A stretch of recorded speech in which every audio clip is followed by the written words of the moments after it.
repeated incidents, there are early warning signs. An IED doesn't appear by accident. It requires knowledge, material, testing, delivery, target selection, and logistical support. When such incidents appear in different parts of the country,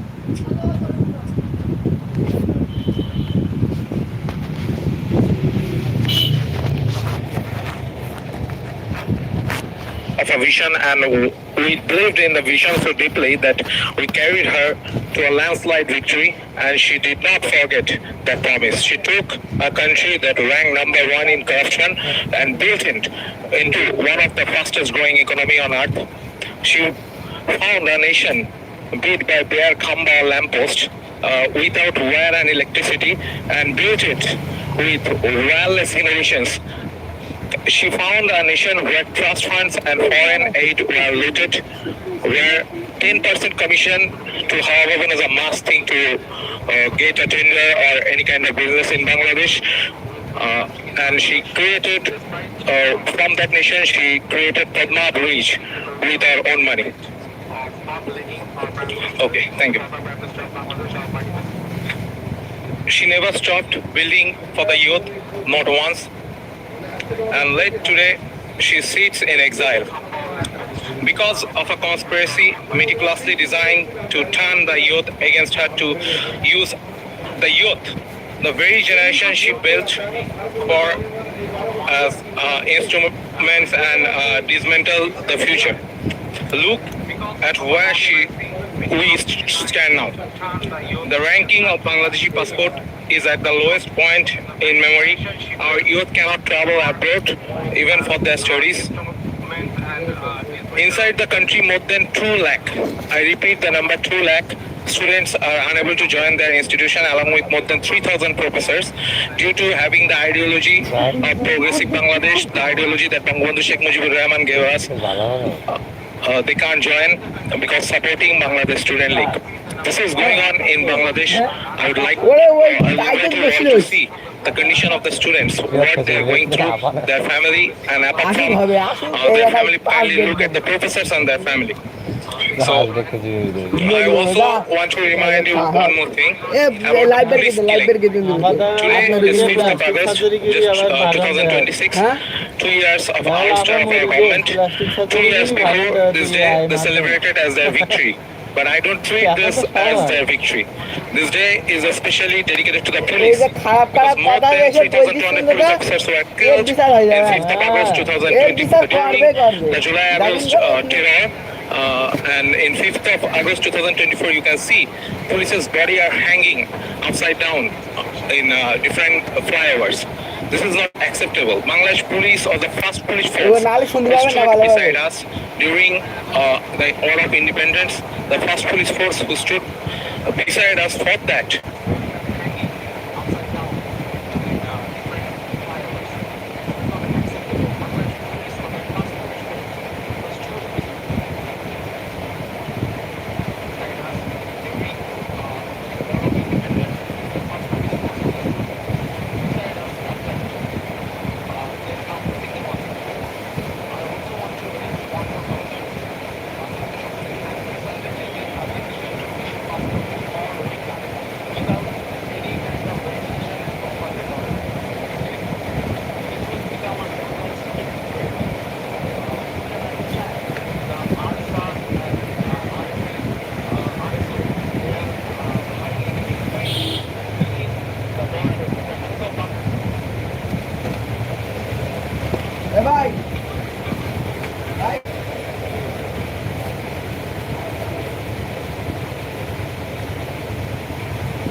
बोलिए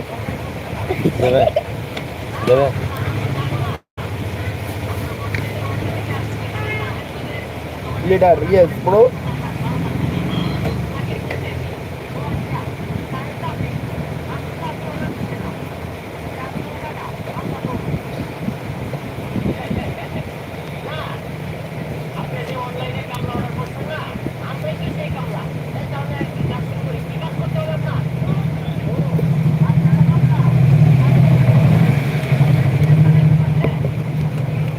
president will go back to Bangladesh, you will see. I think you all will write how many mouths you will try to shut. They tried to shut our mouth for the last few days. How many mouths you will try to shut? We have 170 million. How many people you will prison? We have 170 million. How many people you will hang? We have 170 million. One homecoming will unite all 170 million Bangladeshi all over Bangladesh, and they all will stand shoulder to shoulder with Sheikh Hasina. Joy Bangla, Joy Bangabandhu, Joy to Deshratna Sheikh Hasina. Thank you very much. I would request Anil. Okay, Anil, can't you hear me, Anil? Mike, Anil.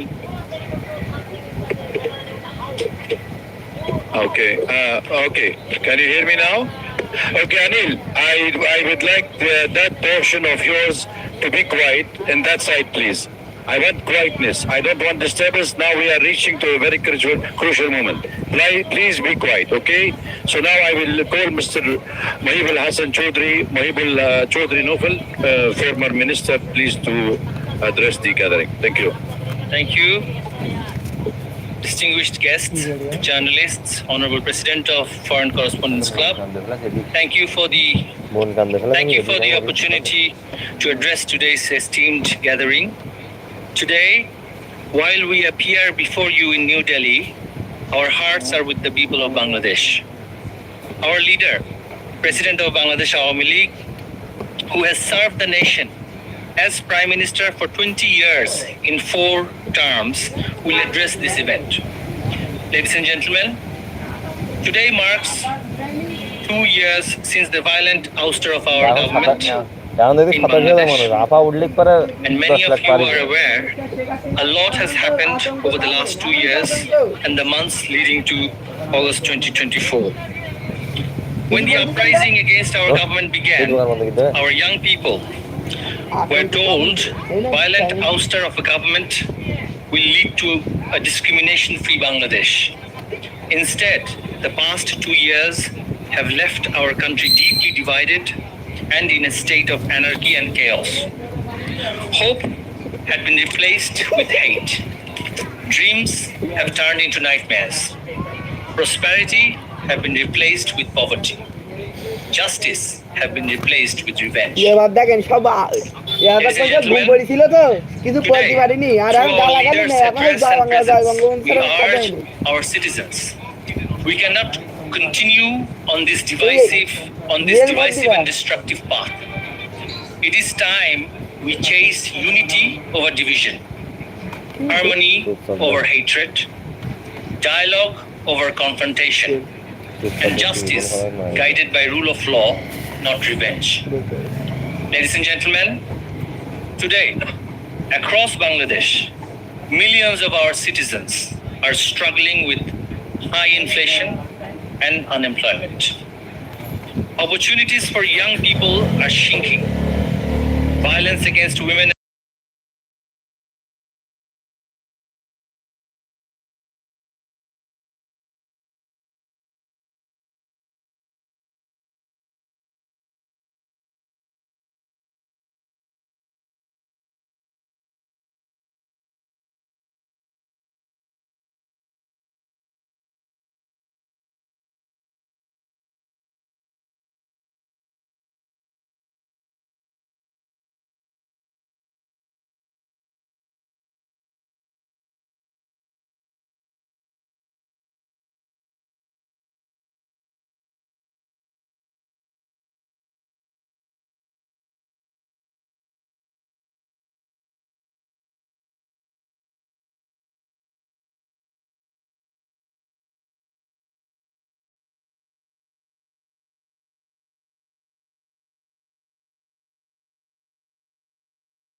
and every political party in Bangladesh.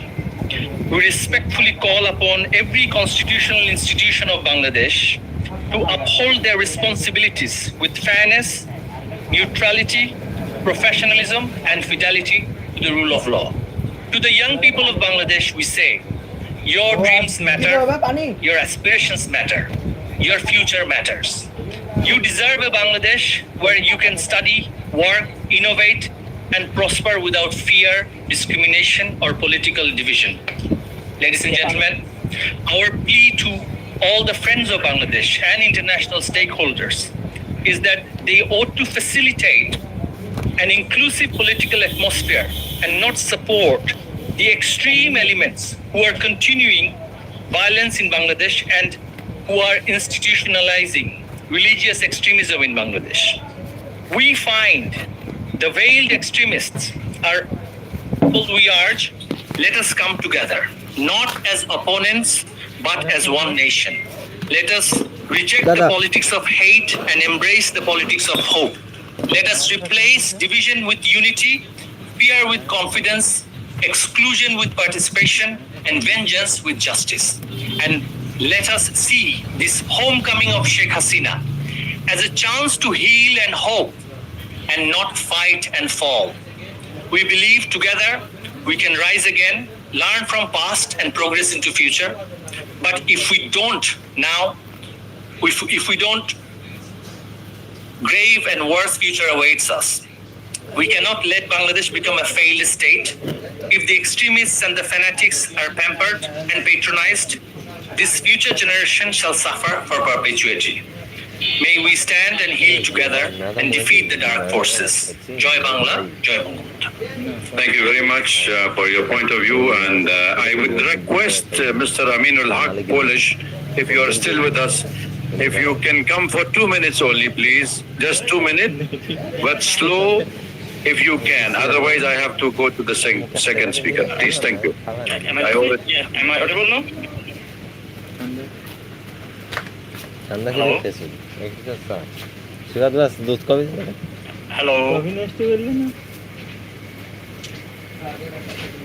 Hello? We can hear you. Okay, so let me wrap up in this way. So there are several current incidents that indicate that like Islamic terrorists and the militants are directly active in the field. Still, government is denying the fact, and it doesn't start overnight. It starts right after 5th August 2024. Militant leaders have been bailed and released. They came to the public sphere. They have become active again. The Yunus regime did not take any sort of initiative to tackle that tackle the terrorism issues. And that is still going on. So I urge to international community so that they can come forward to look into the issue, because terrorism never confined into a national border. If Bangladesh, the terrorism cell active that much that are currently visible in the field, so that will impact not only Bangladesh but also our regional security as well as the Bay of Bengal, our maritime route, our business, investment, everything. So my urge to the international community and the journalists to look into the issue, because Bangladesh media is not speaking in line, and the authority is in denial mode about the resurgence of militancy in Bangladesh that we successfully combat in 16 years of Amali government under the leadership of Sheikh Hasina. Government is planning to dissolve CATU, the fundamental backbone of countering terrorism. So these things are happening in Bangladesh. We need international community attention in this matter. Thank you so much. Thanks for having me.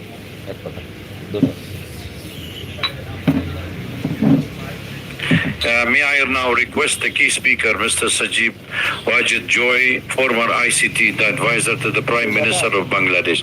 Please speak slow and soft so we can hear you all. Thank you. Thank you very much, Dr. Awad, for the kind introduction. Thank you as well for the National Press Club for hosting this event. Honored to be here today. You've heard the other speakers speak a little bit about what is happening in Bangladesh and what has happened. I want to bring a few things to everyone's attention, and this is something I believe that the international community needs to focus on. First of all, you have heard the refrain again and again that about the deaths during the July-August protests of 2024. Here is what no one is talking about. You have various counts on the numbers. You have the UN number of 1,400, whereas the government number is 800 something. Who are these additional 600 people? Where did the UN get those names? Our party has written to the UN, our lawyers have written to the UN again and again, and today the UN has not provided any names.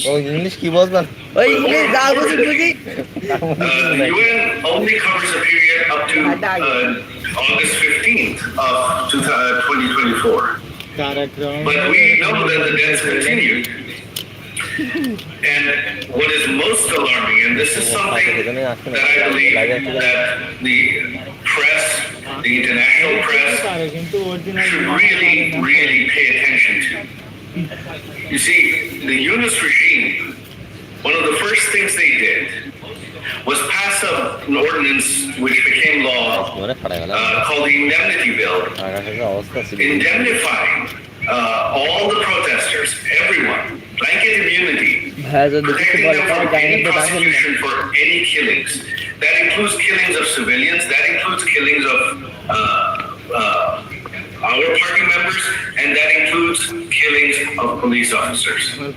To date, the BNP government that is in power, they have ratified this ordinance, turned it into law, and this continues, which means that none of the police killings, we still don't know exactly the number of police deaths, none of the police killings can be prosecuted.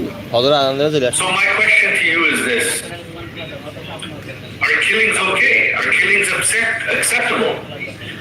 If you could have blanket immunity for protesters to kill police officers, to kill civilians, to kill Awami League members and leaders, then why blame anybody? That is the first issue I would like to focus on, the indemnity. I think this is something that has not been paid attention to.